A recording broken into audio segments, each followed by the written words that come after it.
This episode is brought to you by Amazon Prime. There's nothing sweeter than baking cookies during the holidays. With Prime, I get all my ingredients delivered right to my door, fast and free, no last-minute store trips needed.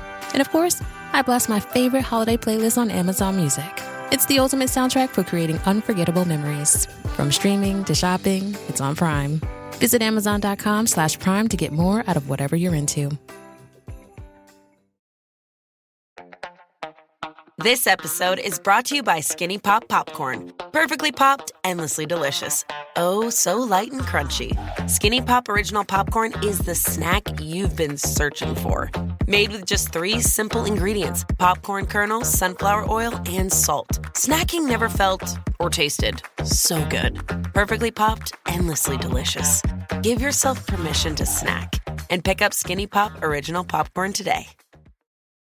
Subtle results, still you, but with fewer lines. Botox Cosmetic, out of botulinum toxin A, is a prescription medicine used to temporarily make moderate to severe frown lines, crow's feet, and forehead lines look better in adults. Effects of Botox Cosmetic may spread hours to weeks after injection, causing serious symptoms. Alert your doctor right away as difficulty swallowing, speaking, breathing, eye problems, or muscle weakness may be a sign of a life-threatening condition. Patients with these conditions before injection are at highest risk. Don't receive Botox Cosmetic if you have a skin infection. Side effects may include allergic reactions, injection site pain, headache, eyebrow and eyelid drooping, and eyelid swelling. Allergic reactions can include rash, welts, asthma symptoms, and dizziness. Tell your doctor about medical history, muscle or nerve conditions including ALS or Lou Gehrig's disease, myasthenia gravis, or Lambert-Eaton syndrome, and medications, including botulinum toxins, as these may increase the risk of serious side effects. For full safety information, visit BotoxCosmetic.com or call 877-351-0300. See for yourself at BotoxCosmetic.com.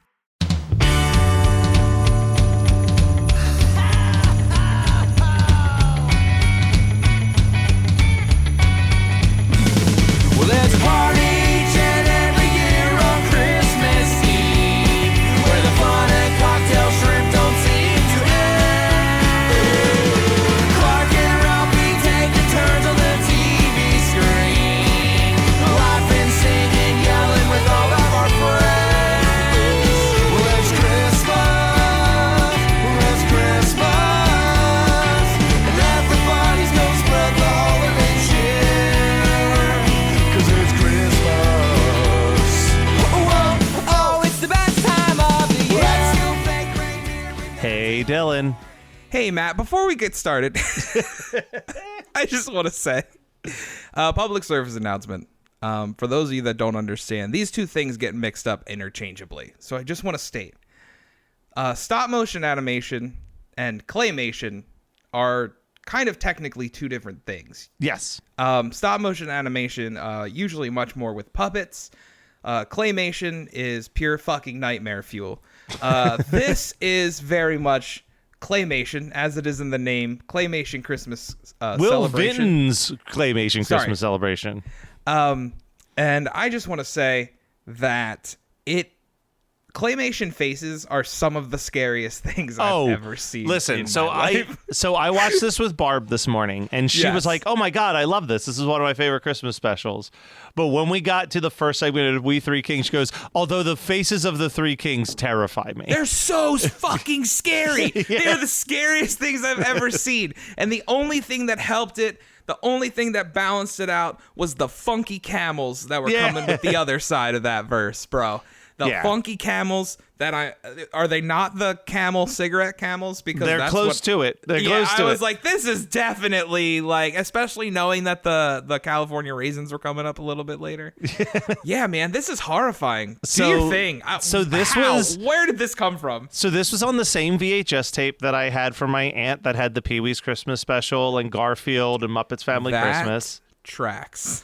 And this was, for many years, this was like a yearly airing on TV. This was like in the late 80s and early 90s, a beloved Christmas special. And like people, like, it's so funny. Like people of my generation distinctly remember this. Like you're like, hey, do you remember the Claymation Christmas one? And they're like, is that the one with the dinosaurs introducing all the different segments? It's like, yep, that's the one. So you've got these two dinosaurs. And they're introducing the history of these Christmas carols, and they're trying to educate you. But one of the dinosaurs, Herb, were these for being a herbivore. characters like beforehand? I'm gonna need a history. Like, why does this exist? So Will Vinton, Yes. there's actually, I have not found a copy to watch, but there is a film called Clay Dreams, which is Okay. about the career of Will Vinton. Okay. And Will Vinton, from what I understand, was this guy who really truly believed in the power of claymation, and like set out to be to claymation what Jim Henson was to animation. Yeah, Or 'cause to we puppeteering. Like we he definitely wanted, needed that. like, well, because he wanted to prove that you could do like all Okay, types so this of work. is the same guy that did The Adventures of Mark Twain. That Yeah, like he did the weird Adventures of Mark Satan Twain. bit. Yeah. Yeah, like he did that. He wanted to show that you could do these things. He did the claymation for Return of Oz. He did the Speed Demon segment for Moonwalker. I'm pretty sure he's the creator of the Noid for Oh like. my God, these characters do exist in Yeah. other things. So that's the thing. He would dinosaurs. Sorry. reuse a lot of stuff. He also, if you remember the show The PJs, he was like behind the PJs, the Eddie Murphy claymation show where he Okay. was like a Yep. super. But yeah, Yep. like so. But obviously, when you're doing claymation, the same with puppetry. Like at a certain point, you're going to keep like reusing characters that you have. So one Yeah. of his earliest things was a special called Dinosaurs that taught about the history of dinosaurs, but it was just like these dinosaur claymation creatures. If you watch it, very clearly, like the Triceratops and the T-Rex and that are the ones that become the hosts of this. Yeah, that's show. what I was. That's what I pulled it up on IMDb, and I'm going through his list. I think I just didn't know Will Vinton's name because I am familiar with a lot of this work. Very much so because it, again, as I stated from the top, haunted my dreams. It very much like, dude, I am not kidding. Claymation in general. Again, not stop motion. Stop motion I'm good with, but like the claymation and the faces, it's absolutely terrifying to me. Yeah. So it says So here I'm actually really on glad the you brought this into Wikipedia. my life. I'm glad too. The Wikipedia says the special debuted. The special debuted with a Garfield Christmas, playing back to back, and continued to be aired back to back for many, many years. So, like, people who know the Garfield Christmas special know this because it played right after the Garfield Christmas special every year. Yeah. On television. They're like, hey, are you done crying? Well, here's some shit to scare the fuck out of you. Yeah, basically. So it's Rex and Herb for T-Rex and Herbivore. Yeah. They're trying to teach about Christmas, and we get this interruption by a waffle truck singing "Here We Come a Wafflin'." I love it. And dude, I Herb's want just waffles like- so bad. Dude, that's what we said. Herb's just like, fuck yeah, waffles, man. And he like goes over and starts eating the waffles. And Rex is trying to politely explain Yeah, to Rex them, like, is being a party pooper. he's like, listen, man, like it's wassail. It's wassail. We're wassailing. Yeah, I don't care. And they're like, Waffles. They're like, whatever, waffles. It's great. Yeah. And he's like, all right, anyway, here's We Three Kings. And We Three Kings kind of sets up what I love about this special, which is that it's all familiar songs done in each version's different. Yes. And that's what I think is cool. Like, I think that this is the closest to like what the California Raisins do, because it's got that like, but like each variation of these songs is its Which own. anybody listening, just wait. Hold tight, baby. But like, you know, like they do this like very traditional version of We Three Kings that gets super jazzy when it comes to it's the so Star good. of Wonder. It's a great version of We Three Kings. It's so fun. But like that's not how every one of these songs is. Each song No. kind of takes its own unique twist. So we get this. I'm okay with the Three Kings. I'm like, in my head, I'm like mentally ranking everything, and I feel like We Three Kings might actually be towards the bottom of the segments for me. See, I really love the camel rendition. The camel and how goofy rendition. they are. If They're it's ranking so the fun. if it's ranking the songs, it's like number one for me. Oh, I love okay. the song, but as far as what they're doing with the claymation, it's kind of like pedestrian. Okay. Yeah, that makes sense. Especially compared to something that happens later, which I think is like one of the most incredible achievements in claymation I've ever seen. But Okay. then we get to talk about the history of Carol of the Bells, and I love that Herb just keeps ringing this bell in Rex's face while he's trying to talk. Yep. And this is if we're talking about which one I find the most entertaining, this Carol of the Bells bit with Quasimodo conducting The claymation bells. the claymation bells and the one bell just like blowing it every time Yep. that it's his part. Like, I've watched this so many times and I still laugh at certain bits. I love how out of tune the bell is when he like kills a fly on his face and it has that like really sour note that it hits, or when he kills the fly, then looks at the fly smashed on the hammer and is disgusted by it and is now trying to steal a hammer from somebody else for the end of the song. And it's just like very charming to me. This is something, not just this bit, but the whole special, because it's only like 20 something minutes long. Yeah, it's a short run. It's a very brisk watch. This is something that I would love to show my students, like, as we get closer to the season, just because I feel like we are so far removed from this time period. Yeah. That, like, I would argue that some of my kids have never seen anything like this. No. But I think that there's an element of it that's still kind of impressive. Yeah, for sure. That's what I mean. And we're going to get to it. So there's one, like I said, I think that every award that could be given to a person should be given to for what Will was able to do with this one. But we come back to Rex and Herb, and now here comes a bunch of geese. Waddling. And here they come a-waddling. Not as fun as waffles. But they're selling treats. And Herb's like, oh, man, treats. load me up with treats. Yeah. And we get to, I think, a very cute segment. This one, I think, is the one that pulls my heartstrings the most, which is Oh Christmas Tree, where we see these kids and they're decorating the Christmas tree. And one of the ornaments is like Santa's workshop, and the camera kind of zooms into there, and we see the elves putting together toys, and we see Santa sleeping by the fire is like, and it's just so quaint. And then it zooms out and the kids are like still decorating the tree. Like, it's just a very, very cute version. It's probably the most traditional version of any of these songs because it's just a children's choir singing "Oh Christmas Tree." They don't take any. There's no like, real leaps. change in the arrangement or anything. No, but it works, and I think it's a very cute scene. We get a scene that I think about all the time and constantly forget that it's Angels We Have Heard on High, which is this walrus ice skating duo. Yeah. And like this one's like more just good, silly kid fun. Like, it's Although I was a little worried because, like, I know how the 80s can be. I was like, I think these walruses are going to eat these penguins at the end of this. Like, all the penguins kind of spend the entire scene running away from these walruses. At least that's how I interpreted it. Well, I think it's more because they're out of control. They're like, these guys are awful at ice skating. Yeah. But I've also, like, I remember Alice in Wonderland. I remember the walrus scene, dude, and I'm like, bro, that shit scarred me as a child. look and how I cute still these little things are. But like, also, like, there are these little moments that live in my brain from this segment, specifically when he keeps throwing her to and from the camera, and it's like this extreme close up and like super far away. There's some cool stuff, but it's kind of forgettable. Yeah.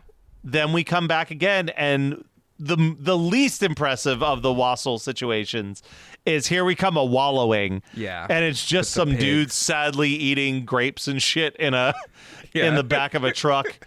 But this, I think, is the most impressive segment in this entire show, which is the Joy to the World segment. Yeah. Where they have, and it took me a long time to figure this out. Like, as a kid, I don't think I realized they are using claymation to recreate the vibe of 2D hand-drawn animation.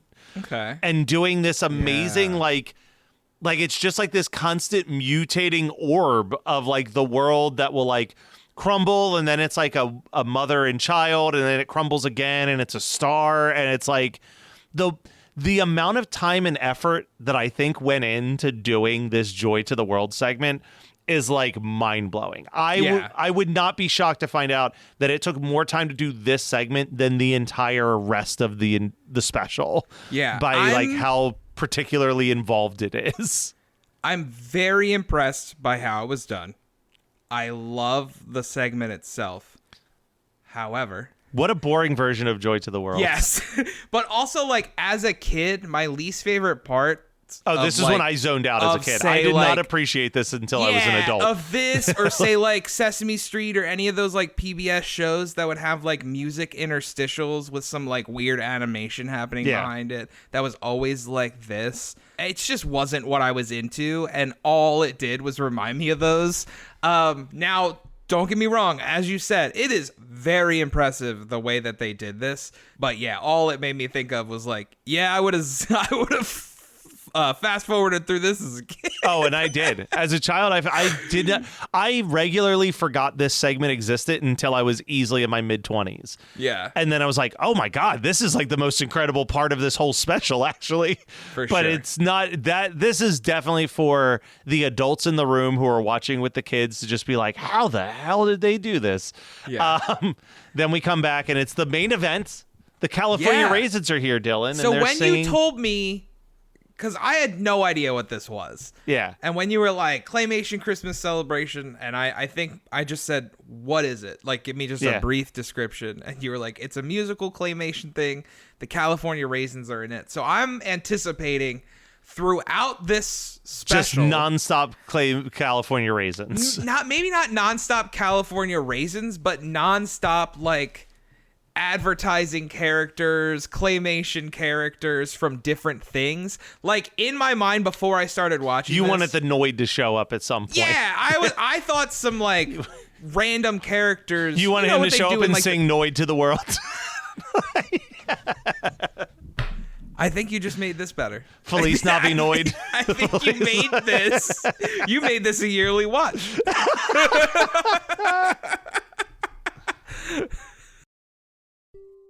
It is mind-blowing and heartbreaking how many original scripts are written every year but are never made. So we seek out these scripts and bring them to life with full audio production and professional actors. Check us out at Undiscovered Scripts, Movies made of paper. wherever you get your podcasts. Free. We end with the California Raisins, which unfortunately in my mind, the California Raisins to me have become that Always Sunny bit where they sing at the end. So here's singing raisins. So I think this is a big element of the Matt Dillon age difference. Yeah. Because I assume that by the time you were cognizant of the world, yes, Raisins mania had died down and it was just this relic of the late 80s, early 90s. But when I tell you, at this point in my life, there were yearly California Raisins TV specials and a children's cartoon and like hundreds of, like, think of like Alvin and the Chipmunks, like how there's just always been Alvin and the Chipmunks albums. They really thought that was the California Raisins for them, that they were just like, the first cassette tape I owned was California Raisins Sing Motown. And I like would listen to it all the time in the car with my parents. Like one of these days I have to show it to you because it'll never work as like a Christmas episode. But there's a special that they did the year after this called Meet the Raisins. And it was a parody of like a VH1 Behind the Music about the history of the California Raisins. But it follows like the entire trajectory of the Beatles. Like, they're just making them the Beatles at this point. Like, their big moment is that they perform on Edward Sullivan, and that's how everyone knows who they are. And it's so, they had like a former bass singer who they fired and replaced with a more attractive member of the band. Like, they just follow all the beats of the Beatles storyline, and it's so funny and weird. But I was fucking obsessed with the California Raisins as a kid. Don't doubt it. Like that does not. I think that's the makes least sense of my origin story. Yeah, Matt like Kelly fact I've ever heard. So I was aware of the California Raisin craze mainly from my mom. And I do have memories of the early 90s stuff. Yeah, I just don't think you understand how inescapable it was. It was definitely dying down by the time I was born and being cognizant of what was happening around me. The California Raisins to me were more like figures that I would see at like flea markets of people selling. And that's around the thing. That time period. So remember when like the Geico cavemen were so popular that they got a TV show? Yep. The California Raisins were like, yeah, but what if that actually worked? Yeah. And that was a success. Like, it was a commercial that just took the world by fucking storm. Yeah. Like, I think that there's a direct line where they can point to like the uptick in the sale of raisins after the California raisins is like psychotic, and like it's never dropped from that point, because it was just like it made this food that like for the most part was like a punching line of like, ew, raisins. Yeah. But it's like, look at how cool they are. Like there's literally a commercial. There's a commercial that I know that I've had to have shown you by now, where it is a claymation Ray Charles doing a duet with the California raisins. Yes, like you have. the way Yeah. that they were just like, hey, you know where raisins come from? A grapevine. And what if we had a bunch of cool ass Motown raisins singing about how they came from the grapevine?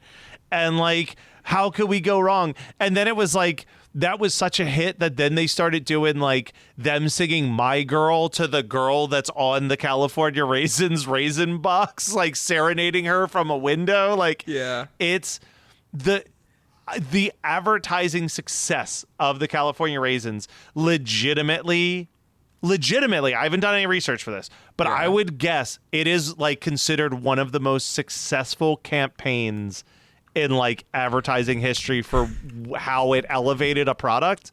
Yeah. So when I say like this, I remember this being advertised at like 3. Like maybe not the debut, but as a kid seeing like the commercials when I was like 5 for like, hey, it's CBS's like Christmas block of shows, and it was like California raisins. The advertisement for the Will Vinton's Claymation Christmas celebration was just the raisins. Just the raisins. They showed you nothing else. You were just like, fucking yes, it's California raisins time. I don't think I understand. Especially as somebody that, like, I do feed into advertising constantly. Yeah. Like, I want Christmas Crunch. It tastes the same as Captain Crunch, but I like that it's red and green, bro. Yeah. I'm going to go get it. However, if tomorrow I turned on the TV or YouTube or whatever the fuck I'm watching, and an ad came up for, hey guys, I'm Johnny Banana, like it's a fucking claymation banana, I'm not then going, that's cool, I'm gonna go buy some bananas. Here's where you're making the mistake though, Dylan. Okay. You're thinking that you in your 30s is the demographic. But the 8-year-old kid who's seeing the cool talking Johnny Banana, who maybe has been like adverse to having a banana, is like, hey, bananas are actually pretty dope. Like, and then he's asking his mom, like, hey, Mom, can you get me some bananas when you go to the grocery store? I know for a fact I requested raisins at some point early on in my life because of the California raisins. I ate marshmallows because I liked Ghostbusters and saw the Stay Puft Marshmallow Man. That like, tracks. You know what I mean? Like, and you have to think that's why they had to stop doing Joe Camel. Raisins? Like but dude, that's why they had to stop Joe Camel, and they had to stop Spuds MacKenzie. Was that those characters seemed so cool, and kids were just like, listen, they knew exactly what they were doing with Joe Camel. Oh, boy, did they. But, like, they finally got called out of, like, you made a awesome cartoon character sell cigarettes. Yeah. And aired it while kids were watching TV, seeing an awesome cartoon character lighting up a cigarette. Like, hell like yeah, I had Mom. a Joe Camel shirt as a kid. I feel like I did too. Yeah, it was wild. Anyway, dude, our childhoods were wild. Do you remember like the Big Dick Johnson shirts? Boy, and, like, do I, dude. Fucking wild. Sorry. Happy Fisherman. There was the Happy Fisherman stuff everywhere. Yeah, no, our childhood was wild. Adults did not care. They do Rudolph the Red-Nosed Reindeer. They do it in the style of the Temptations version. Choice, I would have the raisins. Like it fits with the story. I was going to say, I'm telling you that it happened for no other reason than that the California Raisins almost exclusively sang Temptation songs. Okay. They did the Temptations version of My Girl. They did, like, Ain't Too Proud to Beg. Like, they always were doing... How did the Temptations feel about this? I think they sold quite a few records on songs that they co-wrote. Well, I wasn't sure if, like... Yeah. I mean, because as someone who runs a Weird Al podcast, I'm sure you've come across many artists who were not happy at the fact that Weird Al took their songs and sang them. So I was just curious as to, like, if any of the Temptations were like, My Girl was a fucking, that was something I wrote deep from my heart. How dare they put these wrinkled grapes out there to sing. So it says the concept of the California Raisins was originally created by the advertising firm Foot Cone and Building for a 1986 Sun-made commercial on behalf of the California Raisin Advertising Board. When one of the writers, Seth Warner, came up with the idea for a new raisin commercial by saying, "We've literally tried everything but having some raisins dance on the screen while saying I heard it through the grapevine." To his surprise, the commercial became wildly popular, paving the way for future commercials and opportunities throughout the media. The commercials were produced by Vinton Studios using their claymation technique. The following year, the Raisins appeared in the Emmy Award-winning A Claymation Christmas Celebration, singing Rudolph the Red-Nosed Reindeer, and released 4 studio albums on Warner Brothers Records. California Raisins were also used to promote a new cereal, Raisin Bran. That tracks. And they got a Saturday morning cartoon, all that stuff. They were discontinued in 2002. Yeah. The Raisins were still going that long? Yeah. That whole bit in the beginning there and how this became a thing. Yeah.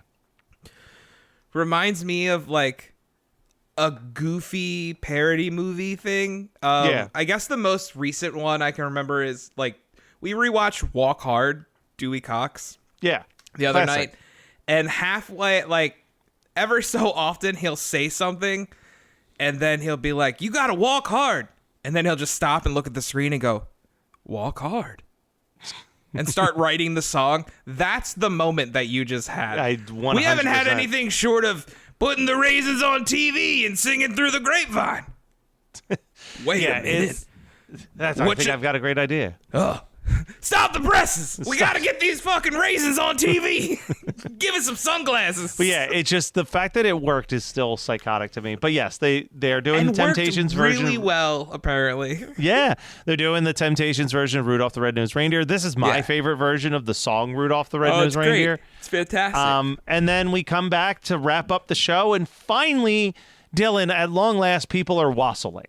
Here we come a wassailing. And they come a wassailing, and then they're like, well, what is wassailing anyway? And it's like, oh, it's eating treats and drinking beer and thinking about how great your time is with your loved ones.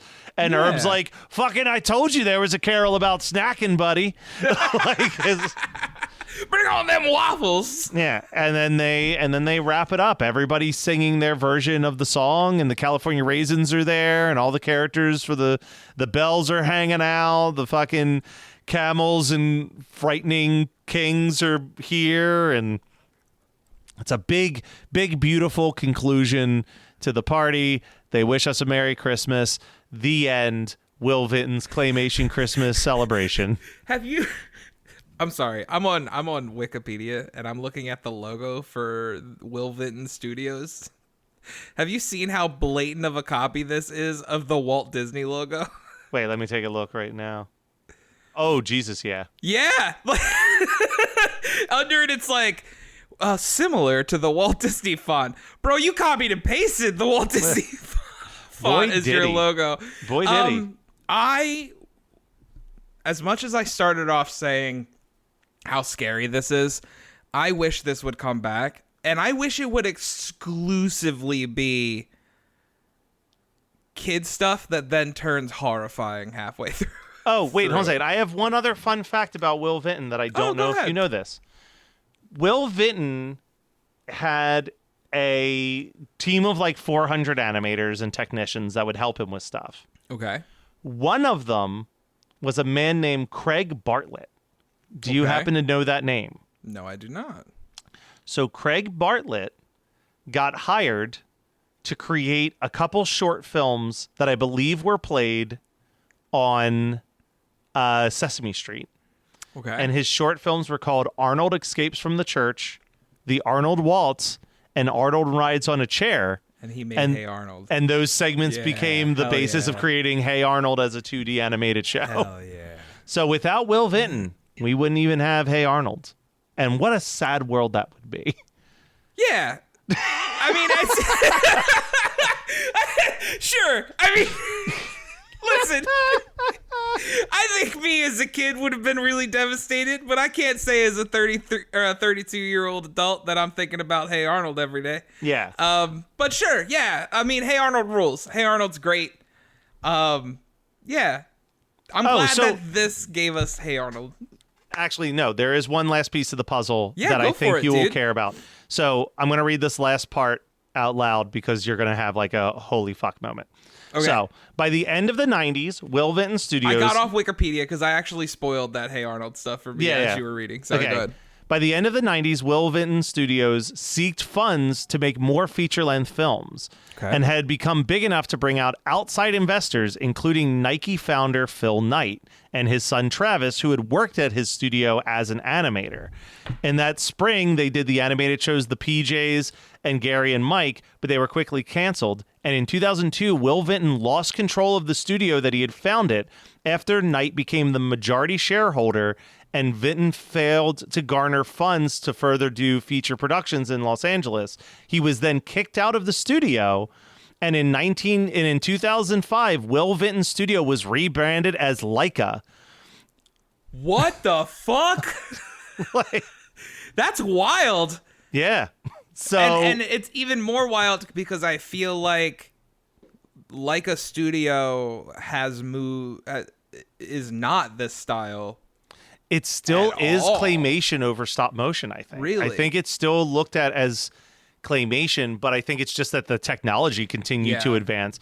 So I think that that's what that Clay Dreams documentary is about, is that like Will Vinton ultimately got to see what he had hoped would happen, which was that the claymation animation would be treated as like a genuine adult type of art making style, but it was not under his control. Like it was after he was kind of booted out that like the people that he trained came in and created Missing Link and Coraline and Paranorman and like all of these unbelievable films in the style that he was trying to like create. So I really want to find this movie and watch it because I've been told it's beautiful.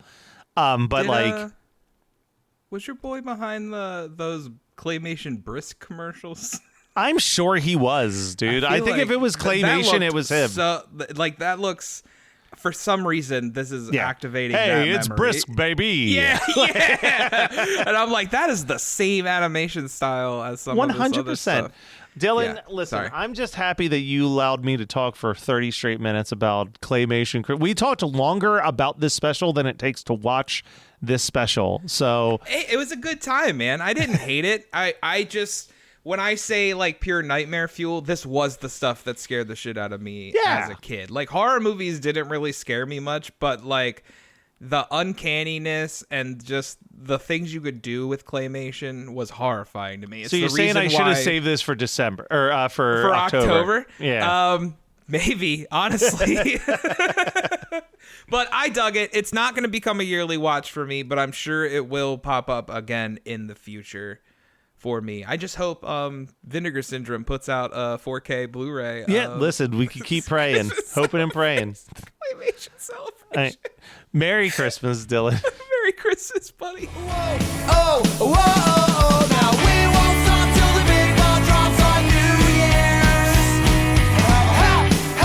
Happy holiday, have a great holiday, have a merry happy holiday.